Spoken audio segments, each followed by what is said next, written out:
मुसलमानों का भला कर रहे हैं, आप मुसलमानों का भला कर रहे हैं। दोनों सदन में एक भी सदस्य, दोनों सदन में सिर्फ एक सदस्य गुलाम अली को छोड़ के एक भी सदस्य आपका मुसलमान नहीं है, आप मुसलमानों का भला कर रहे हैं। और धार्मिक संपत्तियों को कब्जा करने की एक कोशिश है, इसलिए इस बिल पर न हिंदू को खुश होना चाहिए, न सिख को खुश होना चाहिए, न ईसाई को खुश होना चाहिए, न जैन को खुश होना चाहिए, न बौद्ध को खुश होना चाहिए, क्योंकि नंबर सबका आएगा।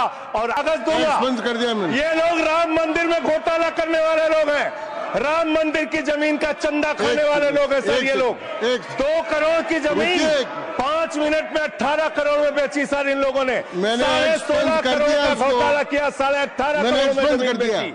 Shri Gajendra Singh ji, sir I am not dealing sir, I am not dealing. सदस्य ने चंदा चोरी किया इन्होंने, राम का पैसा खाया करने वाले राम का पैसा खाया सर इन्होंने। राम मंदिर का विषय, मंत्री जी नहीं है, मैं उनसे पूछना चाहता हूं, आप देश को और सदन को गलत जानकारी क्यों दे रहे हैं? माननीय 2013 के वक्फ बिल में जो भारतीय जनता पार्टी की सहमति और सहयोग से पास हुआ, उसमें भी महिलाओं के लिए आरक्षण था। मना कर दीजिए कि नहीं था? आप एक झूठ फैला रहे हैं देश भर में झूठ फैला रहे हैं। कल को आप जैन कमेटियों में घुसड़ेंगे, बौद्धों की कमेटियों में घुसड़ेंगे, ये बात गलत है। आप फसाद कराने वाले हिंदू हैं, हम सौहार्द फैलाने वाले हिंदू हैं। अपील नहीं की जा सकती। हाई कोर्ट का फैसला ट्रिब्यूनल के फैसले के खिलाफ आया है, सुप्रीम कोर्ट का फैसला ट्रिब्यूनल के फैसले के खिलाफ आया है। आपने कहा 5 साल का प्रैक्टिसिंग मुस्लिम होना चाहिए, कैसे प्रैक्टिसिंग मुस्लिम तय करेंगे सर आप? लिए ये सब बातें करके देश में आप नफरत फैला के ये सब झगड़े फसाद के काम मत कीजिए। और इस बिल को जो गैर संवैधानिक है, जो बाबा साहब के संविधान के खिलाफ है, इसको वापस लीजिए। धन्यवाद। न तेरा है न मेरा है, ये हिंदुस्तान सबका है, नहीं समझी गई ये बात तो नुकसान सबका है। जो आकर मिल गई इसमें वो दिखलाई नहीं देती, जो नदियां मिल गई इसमें वो दिखलाई नहीं देती। महासागर बनाने में मगर एहसान सबका है, महासागर बनाने में मगर एहसान सबका है। मान्यवर, हम लोग बचपन से एक शब्द सुनते आए, सरकार माई बाप। सरकार माई बाप यानी कि जो सरकार होती है वो लोगों की माई बाप होती है, मां की तरह ख्याल रखती है, पिता की तरह ख्याल रखती है। लेकिन अगर कोई सरकार अपने बच्चों को उसका गला घोटने पे उतारू हो जाए तो वो फिर सरकार निष्पक्ष सरकार नहीं है, नहीं है मान्यवर। वो सौतेली मां है, वो सौतेली मां है, उसका व्यवहार सौतेला है। और आज आप जो काम कर रहे हैं इस बिल के माध्यम से, आप बाबा साहब डॉक्टर भीमराव अंबेडकर जी के द्वारा लिखे गए संविधान की हत्या कर रहे हैं। और ये बात मैं इसलिए कह रहा हूं कि बाबा साहब डॉक्टर भीमराव अंबेडकर जी ने संविधान की धारा 26 में लिखा, धार्मिक मामलों के प्रबंधन की स्वतंत्रता, धार्मिक एवं धर्मार्थ उद्देश्यों के लिए संस्थाओं की स्थापना एवं रखरखाव करना, धर्म के मामलों में अपने स्वयं के मामलों का प्रबंधन करना, चल एवं अचल संपत्ति का स्वामित्व एवं अधिग्रहण करना तथा ऐसी संपत्ति का कानून के अनुसार प्रशासन करना। यह अधिकार आपने नहीं दिया, यह अधिकार किसी भारतीय जनता पार्टी के लोगों ने नहीं दिया। यह अधिकार बाबा साहब डॉक्टर भीमराव अंबेडकर जी के द्वारा लिखे गए भारत के संविधान ने दिया मानकर, और आप उस संवैधानिक अधिकार को छीन रहे हैं एक गैर संवैधानिक बिल लाके।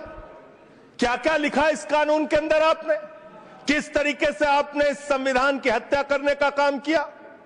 आप बड़ी बड़ी बातें कर रहे हैं। यह सरकार कह रही है कि ये कानून हम मुसलमानों के भले के लिए आ रहे हैं। जब मैं आपसे सुनता हूं तो मुझे लगता है कपिल शर्मा कॉमेडी सर्कस में बोल रहा है। आप मुसलमानों का भला कर रहे हैं, आप मुसलमानों का भला कर रहे हैं। दोनों सदन में एक भी सदस्य, दोनों सदन में सिर्फ एक सदस्य गुलाम अली को छोड़ के एक भी सदस्य आपका मुसलमान नहीं है। आप मुसलमानों का भला कर रहे हैं, आप मुसलमानों का भला कर रहे हैं। पूरी सरकार में एक मंत्री आपका मुसलमान नहीं है, आप मुसलमानों का भला कर रहे हैं।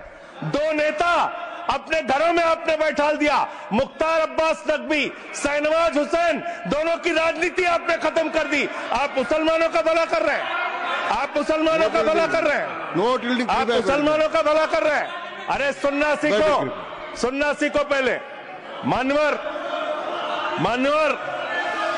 मैं इनके इस कानून में क्या क्या लिखा हुआ है, क्या क्या कहा है इन्होंने। बैठ जाए कृपया, गुलाम अली जी बैठ जाए। धार्मिक संपत्तियों को ये बिल कब्जा करने की नापाक कोशिश है, और धार्मिक संपत्तियों को सदन में इतनी कब्जा करने के लिए सदन में इतनी शांति है कि आराम से आप बोलोगे। आराम से बोल रहा हूं सर। आप बैठे हैं तो आपको देख के वैसे ही आराम आ जाता है, आपको देख के मैं वैसे ही आराम में रहता हूं सर। आप जब है आपका संरक्षण है तो आराम से ही बोल रहा हूं। बोलिए। मान्यवर, धार्मिक संपत्तियों को कब्जा करने की एक कोशिश है, इसलिए इस बिल पर न हिंदू को खुश होना चाहिए, न सिख को खुश होना चाहिए, न ईसाई को खुश होना चाहिए, न जैन को खुश होना चाहिए, न बौद्ध को खुश होना चाहिए, क्योंकि नंबर सबका आएगा। और आज वक्फ की संपत्तियां कब्जा करके आप अपने दोस्तों को देंगे, कल गुरुद्वारे की संपत्तियां कब्जा करके आप अपने दोस्तों को देंगे, फिर चर्चों की संपत्तियां कब्जा करके आप अपने दोस्तों को देंगे, फिर बौद्धों की संपत्तियां कब्जा करके आप अपने दोस्तों को देंगे, फिर जैनों की संपत्तियां कब्जा करके आप अपने दोस्तों को देंगे, फिर मंदिरों की जमीनें कब्जा करके आप अपने दोस्तों को देंगे। आप तो वो लोग हैं जिन्होंने प्रभु श्री राम के मंदिर में भी घोटाला किया। मान्यवर, प्रभु श्री राम के मंदिर के जमीन में घोटाला किया। मैं कागज दूंगा सर, मैं कागज दूंगा। ये लोग राम मंदिर में घोटाला करने वाले लोग हैं, राम मंदिर की जमीन का चंदा खाने वाले लोग हैं सर। ये लोग 2 करोड़ की जमीन 5 मिनट में 18 करोड़ में बेची सर इन लोगों ने। 16.5 करोड़ का घोटाला किया, 18.5 करोड़ में जमीन बेची। ये राम मंदिर में घोटाला करने वाले लोग हैं सर। मान्यवर,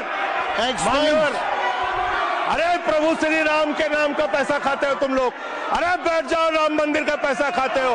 अरे राम मंदिर में घोटाला करते हो, बैठो। अरे राम मंदिर का चंदा खाते हो। अरे चंदा चोरो बैठो, चंदा चोरो बैठो, चंदा चोरो बैठो, बैठो चंदा चोरो, चंदा चोरो बैठ जाओ।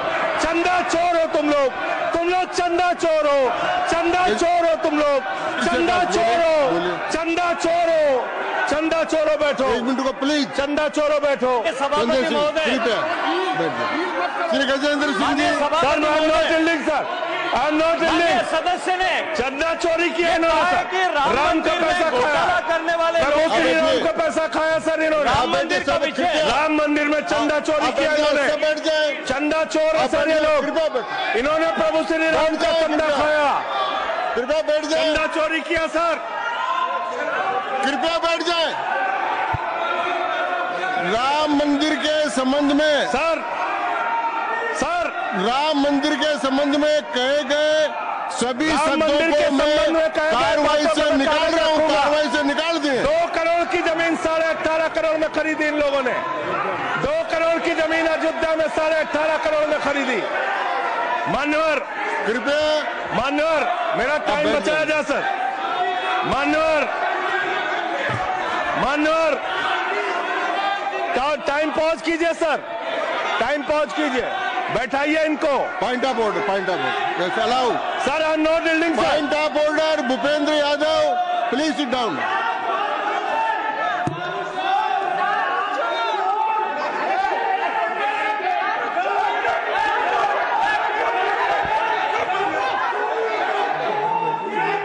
भाई पॉइंट ऑफ ऑर्डर मैंने दिया, आप जाइए स्थान पर, कृपया अपने स्थान पर जाएं।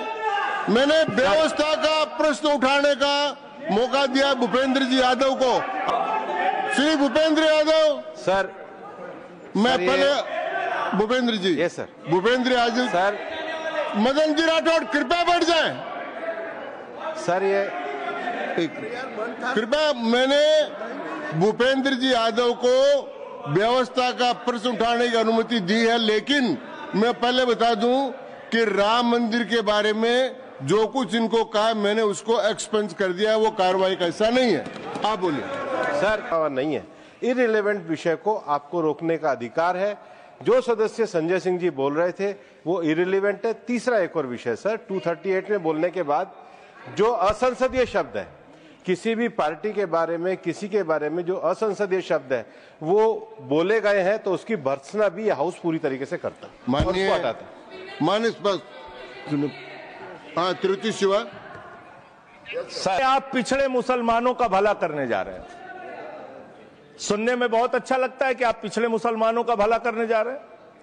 आपने इसमें कहा कि आप महिलाओं का भला करने जा रहे हैं। सुनने में बहुत अच्छा लगता है कि आप महिलाओं का भला करने जा रहे हैं, लेकिन ये सरकार और यहां पे इस समय मंत्री जी नहीं है, मैं उनसे पूछना चाहता हूं, आप देश को और सदन को गलत जानकारी क्यों दे रहे हैं? माननीय 2013 के वक्फ बिल में जो भारतीय जनता पार्टी की सहमति और सहयोग से पास हुआ, उसमें भी महिलाओं के लिए आरक्षण था। मना कर दीजिए कि नहीं था, मना करिए कि हम गलत बोल रहे हैं। माननीय मंत्री जी ने कहा 1 करोड़ सुझाव आया। मैं आपसे पूछना चाहता हूं, कितने करोड़ ईमेल आए, कितने करोड़ पत्र आए, कितने करोड़ सुझाव आए? पूरे देश को जानकारी दीजिए और मैं आपको दावे के साथ कह सकता हूं, जब पूरा सच सामने आएगा तो देश को पता चलेगा कितने लोग इस बिल के विरोध में थे, कितने लोग इस बिल के समर्थन में थे। मैं जेपीसी का सदस्य था मनवर, मैं कह रहा हूं आपसे लाइए। और आप पिछड़े मुसलमानों का भला करना चाहते हैं, मैं आपसे हाथ जोड़कर निवेदन करता हूं, विनती करता हूं, और हमारे जो मित्र उधर भी हैं, अगर आप मेरी बात से सहमत हैं तो समर्थन करना। समाज में छुआछूत को, बीमारी को मिटाने के लिए चलिए उठाते हैं कदम, और अगले सत्र में एक बिल लेके आइए। जितने भी हिंदुओं की कमेटियां हैं, ट्रस्ट है, बोर्ड है, उन सारे ट्रस्ट और कमेटियों में 80% आरक्षण दलित, आदिवासी और पिछड़े हिंदुओं को दीजिए। मैं समर्थन करूंगा आपका, माला पहनाऊंगा आपको। आप पिछड़ों का भला करने की बात करते हैं, आप दलितों का भला करने की बात करते हैं। आपकी मातृ संस्था आरएसएस 100 साल तक आपने एक भी दलित, पिछड़ा और आदिवासी, एक भी महिला को आज तक आरएसएस का प्रमुख नहीं बनाया। आप दलितों और पिछड़ों और आदिवासियों की आरएसएस के बारे में भला करने की बात करते कर हैं। माननीय इस बिल में क्या लिखा है? आप जो भी बातें इस विधेयक के अलावा बोलेंगे उन सबको मैं एक्सप्लेन करूंगा। ये सच नहीं है? क्या ये सच नहीं है? सर मेरा टाइम रोका जाए।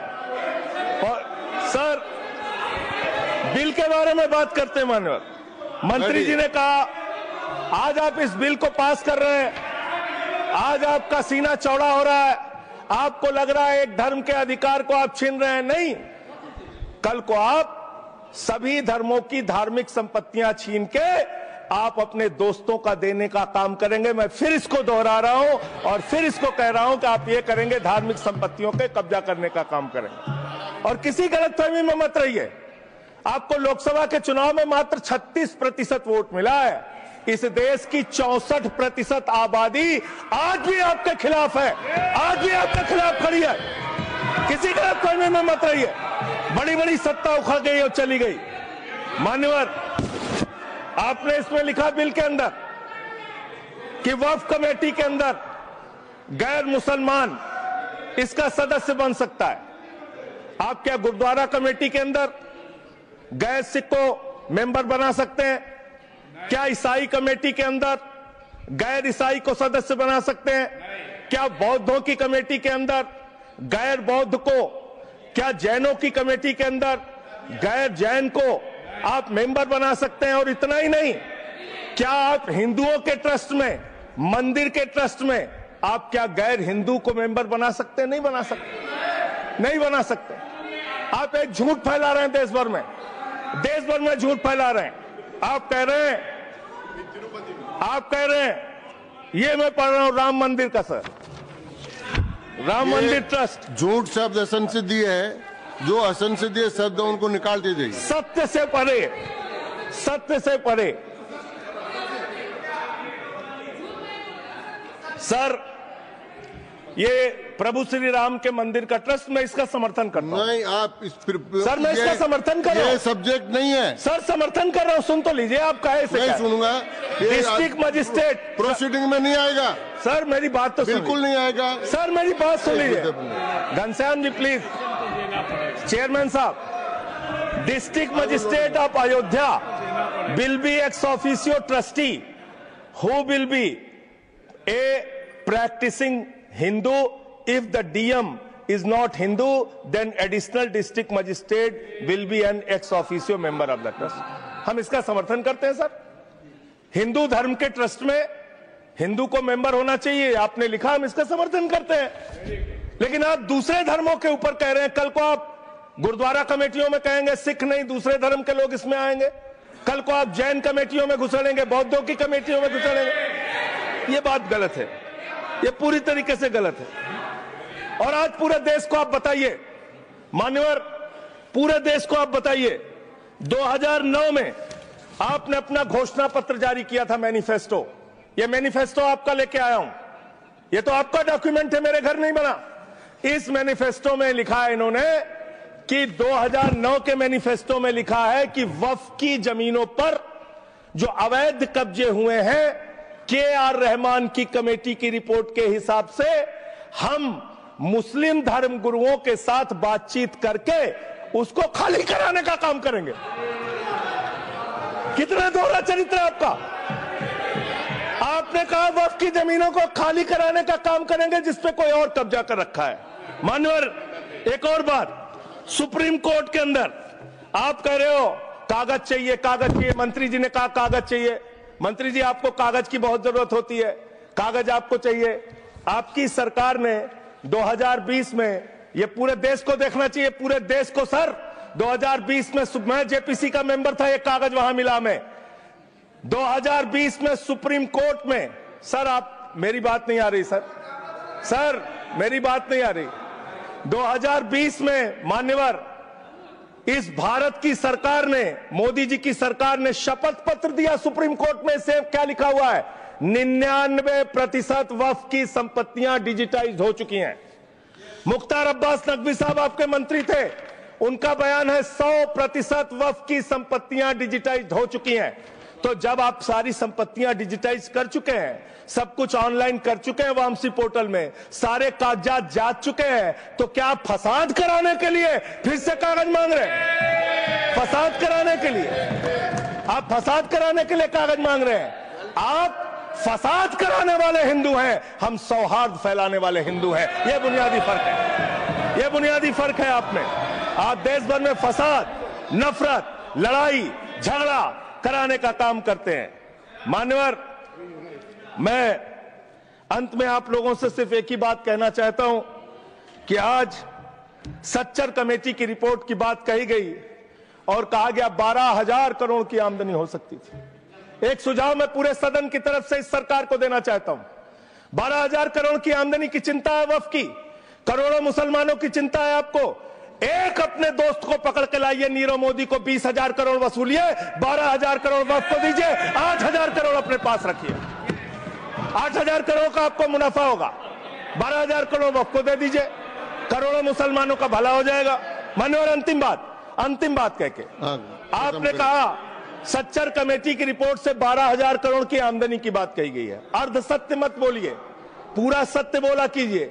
सुविधाजनक सत्य मत बोलिए, पूरा सच बोला कीजिए। मंत्री जी, इसमें लिखा हुआ है सच्चर कमेटी की रिपोर्ट में कि भारत की सरकार ने, राज्यों की सरकार ने अलग अलग राज्यों में, अलग अलग जगहों पे 365 वक्फ की संपत्तियां कब्जा कर रखी हैं। आप उसके बारे में नहीं बताते, आप अर्ध सत्य बोलते हैं। मैं तो जेपीसी का मेंबर रहा हूं, मुझे सब पता है।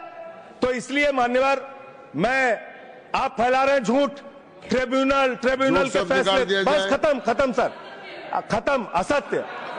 असत्य, सत्य से परे मान्यवर, सत्य से परे। मान्यवर, ट्रिब्यूनल के लिए ट्रिब्यूनल के लिए आप कह रहे हैं उसको अपील नहीं की जा सकती। हाई कोर्ट का फैसला ट्रिब्यूनल के फैसले के खिलाफ आया है, सुप्रीम कोर्ट का फैसला ट्रिब्यूनल के फैसले के खिलाफ आया है। आपने कहा 5 साल का प्रैक्टिसिंग मुस्लिम होना चाहिए। कैसे प्रैक्टिसिंग मुस्लिम तय करेंगे सर? आप क्या मुसलमानों के घर में सीसीटीवी का कैमरा लगाएंगे?